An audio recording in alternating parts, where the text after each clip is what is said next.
Hai, apa kabar? Nama saya Nico Omeryongkhere, VP Research and Analysis di PT Valbury Asia Futures. Welcome to Platon Market Update. Hari ini saya ingin menyampaikan laporan research terbaru kami mengenai Is Gold Turning, di mana kita akan melihat bersama-sama apakah harga emas telah mencapai titik terendahnya dan akan berbalik arah atau tidak. Oke, belakangan ini banyak orang menanyakan mengenai emas, jadi saya memutuskan untuk membahas topik ini aja karena memang saya melihat juga secara teknikal ini ada pergerakan yang sangat-sangat menarik dan nanti juga saya akan menunjukkan beberapa chart yang memperlihatkan bahwa mungkin saja gold is turning, atau dengan kata lain kita akan coba menjawab pertanyaan apakah bears ya atau penjual yang selama ini memang sangat kuat. Kita melihat 4 tahun belakangan ini mereka menekan harga emas terus, apakah mereka akan tertahan bearsnya dan kita kembali melanjutkan bull market ya yang sempat terputus selama 4 tahun terakhir ini. Jadi nanti juga saya akan coba menunjukkan di beberapa chartnya apakah memang low-nya tercapai atau tidak. Nah, secara fundamental kita melihat pertama bahwa demand-nya itu akan emas itu sangat tinggi, terutama di negara-negara Asia seperti kita tahu bersama, China, India, tetapi juga Rusia dan Turki banyak sekali memborong emasnya.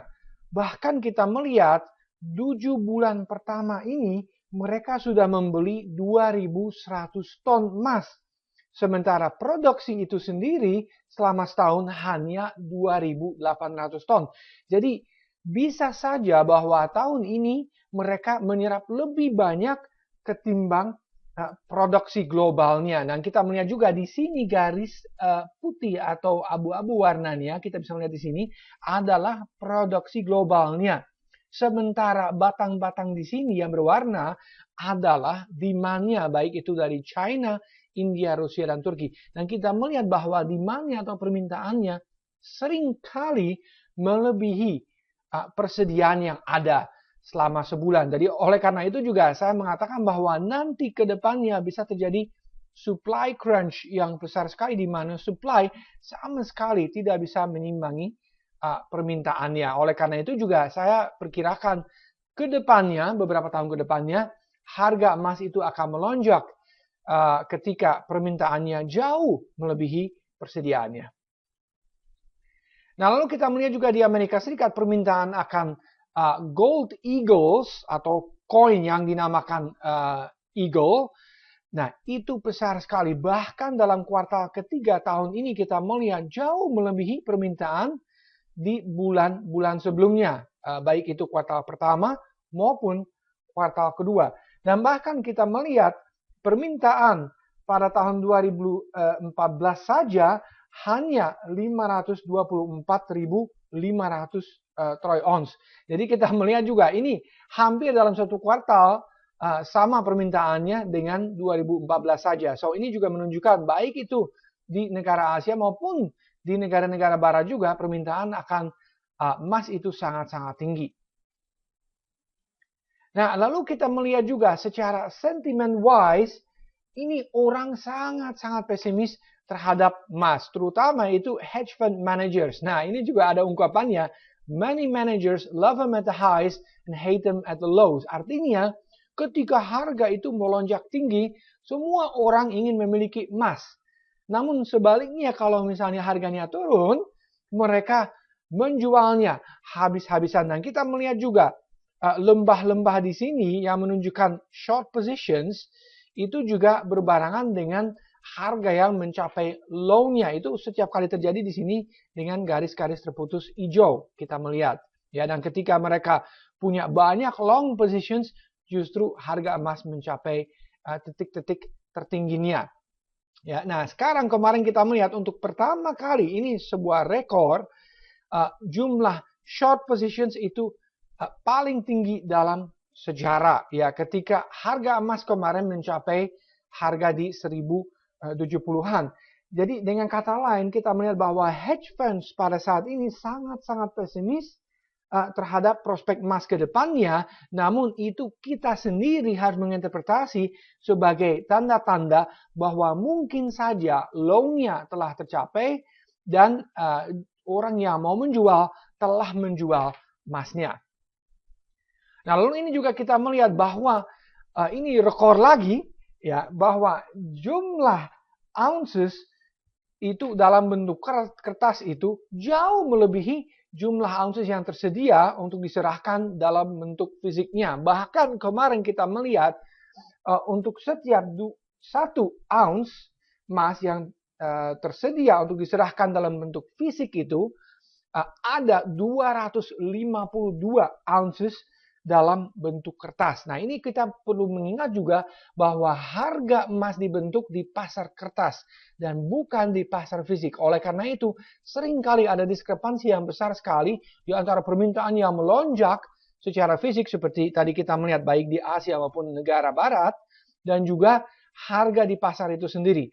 Namun, ini tidak mungkin sustainable, tidak mungkin bisa dipertahankan jumlah kontrak secara kertas itu yang jauh melebihi jumlah emas dalam bentuk fisiknya. Dan akhirnya mungkin akan terjadi short squeeze, di mana posisi-posisi short akan di squeeze atau diperas, ya mungkin bahasa Indonesianya, dan mereka harus menutupinya posisi-posisi short itu dengan posisi beli. Oleh karena itu juga ada kemungkinan bahwa harga emas itu akan melonjak naik dalam beberapa hari ke depannya karena begitu banyak posisi short yang perlu ditutupin. Nah, lalu kita melihat secara teknikal, ini menarik sekali chart pertama di mana kita melihat ketika harga emas itu melonjak pada tahun 2011 dan mencapai high-nya pada bulan September, semua orang mengatakan bahwa harga emas itu akan menuju ke harga 2.000 US dollar per troy ounce. Nah, ternyata tidak terjadi dan hanya mencapai sekitar 1920-an, di mana semua bulls di sini terperangkap. Kita suka menyebutnya bull trap. Nah, sekarang sebaliknya ketika harga emas itu turun selama 4 tahun terakhirnya, semua orang mengatakan bahwa harga akan menuju ke 1.000. Dan saya pun sebelumnya pernah menunjukkan bahwa supportnya yang sangat kuat itu terletak di antara 950 hingga 1030.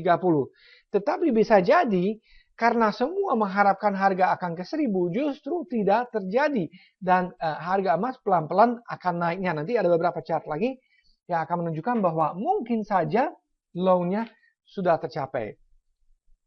Nah, kalau kita melihat jangka pendek sekarang, kita melihat bahwa ada semacam pola yang sangat menarik yang dinamakan symmetrical triangle atau segitiga yang simetris, di mana high-nya lebih rendah dan low-nya lebih tinggi. Dan oleh karena itu kita melihat pada akhirnya sebelum mencapai apex atau ujungnya dari segitiga ini, biasanya dia akan break out, bisa ke bawah, bisa ke atas. Tapi kita melihat pada saat kita bicara, harga emas sudah break out ke atasnya dan bahkan kemarin mencapai 1190. Oleh karena itu, kemungkinan kita melihat bahwa harga akan melaju naik dan target dari segitiga ini adalah kalau kita narik ke atasnya 1237. Dari perhatikan angka ini, dia kemungkinan harganya akan mencapai angka tersebut 1237. Nah, lalu kita melihat juga secara Elliott Wave ini juga menunjukkan bahwa kemungkinan kita akan berlanjut naik berada di dalam wave 3 dari 3, di mana low-nya yang sebelumnya tercapai di bulan Juli di sekitar 1070-an, kita naik mencapai wave 1, lalu dia turun dalam wave 2, dan sekarang dia naik dalam wave 3 yang terdiri dari wave 1, 2, 3, 4, 5. Dan sekarang kita melihat sudah selesai 1, 2, sekarang kita 3 dan nanti akan 4, 5 mencapai wave 3. Nanti dia akan turun ABC dalam wave 4. Dan nanti sekali lagi naik 1, 2, 3, 4, 5 dalam wave 5. Dan mungkin mencapai sekitar target tadi di sekitar 1230 hingga 1250 ya. Nah, ini juga very interesting menurut saya, di mana ada kemungkinan ke depannya akan tercapai inverted head and shoulders atau pola kepala dan bahu-bahu yang terbalik. Di mana kita melihat ini left shoulder atau bahu kiri, ini adalah head atau kepala, dan ini adalah right shoulder atau bahu kanan. Nah, kita melihat kalau dia sekarang misalnya naik sampai katakanlah 1230 hingga 1250, lalu dia nanti turun ya pada akhir tahun ini. Biasanya kalau kita melihat bulan Desember harga emas suka mencapai suatu low-nya, dan nanti bulan Januari dia kembali naik untuk menyambut Chinese New Year di China. Jadi kita melihat kalau misalnya katakanlah dia naik sampai target tadi, lalu dia turun sampai sekitar 1150 hingga 1180, dan lalu dia naik lagi, kemungkinan besar boleh kita katakan bahwa low atau level terendahnya di pasar emas telah tercapai. Jadi kita mulai makin antusias, bukan euforia, kita masih sangat rasional menyikapi pergerakan harga sekarang, tetapi kalau kita melihat pola-pola pada saat ini, boleh ada harapan bahwa sekali lagi low-nya akan tercapai. Nah, lalu kita melihat juga apakah sejarah akan mengulang diri. Saya pernah memperlihatkan chart ini, memang chartnya beda, tetapi konstelasinya sama, di mana kita melihat pada tahun 1970-an bull market di pasar emas sebelumnya, kita melihat hampir mirip sekali dengan bull market sekarang, di mana waktu itu harga emas meningkat dari 35 per troy ounce pada tahun 1971 hingga mencapai 197,50 pada tahun 1974. Nah, kalau kita melihat sekarang pun harga emas naik dari sekitar 350 sampai 1920-an, atau sekitar 10 kali lipat harganya dibandingkan 1970-an. Lalu ketika mencapai high-nya di sekitar 200 per troy ounce, dia turun sekitar 50% sampai 103 per troy ounce. Dan sekarang pun kita melihat kemarin dia mencapai 1070-an atau sekitar 10 kali lipat juga dari harga sebelumnya di tahun 1970-an. Dan ketika mencapai low-nya di sini di tahun 1976, semua orang mengatakan, oh, harga emas akan berlanjut turun. Bahkan Citibank pada saat itu bikin prediksi harga emas akan turun lebih jauh dan terpuruk sampai 60. Tapi ternyata tidak terjadi. Kita melihat dia berhenti di 103 per troy ounce dan lalu melonjak dan mencapai lebih dari 850 per troy ounce. Jadi atau sekitar naik 8 kali. Nah, kalau sekarang misalnya kita tarik harganya dari titik terendahnya di sini di sekitar 1070-an kemarin sampai 8 kali, berarti kita akan mencapai sekitar juga 8 ribuannya. Apakah itu mungkin? Anda kata sekarang? Saya katakan yes, sangat-sangat mungkin, dan kemungkinan besar kita akan melihat beberapa tahun ke depannya harga 8.000 per troy ounce-nya. Tentunya itu tidak akan terjadi besok lusa, tetapi akan terjadi mungkin sekitar 5 hingga 8 tahun ke depannya. So, kita memang punya harapan yang sangat tinggi bahwa harga emas memang akan melonjak ya beberapa tahun ke depannya. Nah, ini juga alasan yang utama kenapa saya pikir 8.000 US dollar per troy ounce akan terjadi, karena pencetakan uang itu tidak ada hentinya. Dan kita melihat rata-rata kenaikan money supply atau peredaran uangnya di negara-negara maju itu di atas 20% ya, bahkan di Amerika, di Swiss, dan di Inggris. Dan sekarang kita melihat juga Jepang, Eropa, dan juga China menyusul. Memang mereka tertinggal, tetapi kita melihat sekarang ada QE di Eropa, ada juga QE di Jepang, dan China juga makin banyak membicarakan mau dilakukan QE juga. Oleh karena itu saya simpulkan mereka juga mungkin akan mencapai 10% lebih, bahkan mungkin 20% lebih seperti negara-negara di sini ya. Dan apakah mereka akan berhenti mencetak uang? Saya yakin tidak. Bahkan The Fed juga tahun depan mungkin kembali akan mencetak uang dalam bentuk QE4. Swiss juga mungkin akan menyusul, dan juga Inggris. So, semuanya akan mencetak uang secara terus-menerus karena utangnya sudah terlalu besar dan pertumbuhannya makin melambat. Kita melihat belakangan ini perlambatan ekonomi sangat jelas terlihat.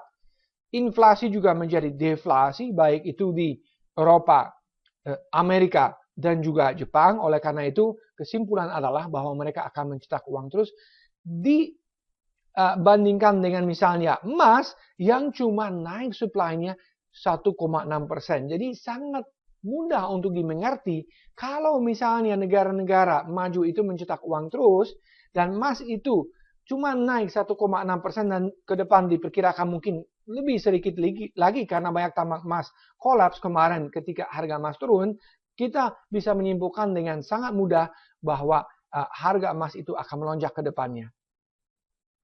Nah, oleh karena itu juga kita melihat pada saat ini gold miners atau pertambangan emas itu melonjak di mana gold mining index yang ditunjukkan di sini dengan GDX yang terdiri dari tambang emas terbesar di dunia, kita melihat kemarin dalam sebulan naik 19% ketimbang misalnya Standard & Poor's 500 atau indeks yang terdiri dari 500 perusahaan terbesar di Amerika Serikat hanya naik 2%. Jadi perbedaannya sangat-sangat mencolok ya, beda 17% ya. Dan saya juga perkirakan hedge funds yang sekarang banyak rugi-rugi karena saham turun, obligasi juga sangat-sangat fluktuatif.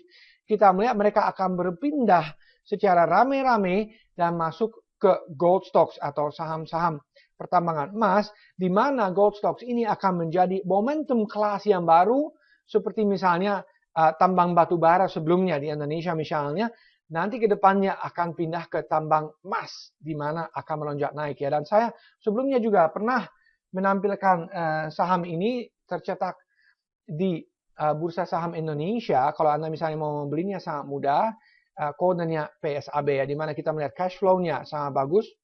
Separuh pertama tahun ini aja udah sekitar 700 miliar. Operating profit margin sangat besar, hampir 40%. Dan PE-nya juga masih relatif rendah ya. Jadi ini juga saham yang punya potensi yang luar biasa. Sekarang harganya sekitar 1.400-an. Target saya adalah 10.000 beberapa tahun ke depannya. Dan terakhirnya kesimpulan adalah bahwa kemungkinan kita akan menuju ke parabolic phase seperti tadi kita melihat di chartnya, di mana harga emas itu akan makin melonjak beberapa tahun ke depannya. Mungkin telah dimulai bull market yang baru tahun ini 2015, autumn itu musim gugur di luar negeri, jadi boleh dikatakan September Oktober ini, dan itu bisa berlangsung sekitar 3-8 bahkan lebih lama dari itu ya. Terus sekali lagi, apakah bottom sudah in atau apakah kita sudah mencapai level terendahnya di pasar emas itu? Wah, kita melihat beberapa bulan ke depannya akan sangat jelas, saya pikir sampai akhir tahun ini, apakah dia bisa membentuk inverted head and shoulders dan bisa bertahan di atas low-nya. Jika itu memang iya terjadi, kita boleh memastikan yes, low-nya sudah tercapai dan kita akan menuju ke level-level yang jauh lebih tinggi. Jadi untuk merangkum kembali, kita melihat bahwa kemungkinan saja level terendahnya di pasar emas telah tercapai. Tapi kita harus menunggu dua hal terlebih dahulu. Kita harus melihat bahwa pola inverted head and shoulders atau pola kepala terbalik dan bahu-bahu itu telah tercapai atau tidak. Dan kedua juga, apabila misalnya low-nya di sekitar 1070-an bertahan, kita boleh memastikan bahwa low-nya tercapai dan kita secara perlahan-lahan akan naik ke depannya. Sekian dari saya untuk saat ini. Sampai jumpa di video komentari berikutnya.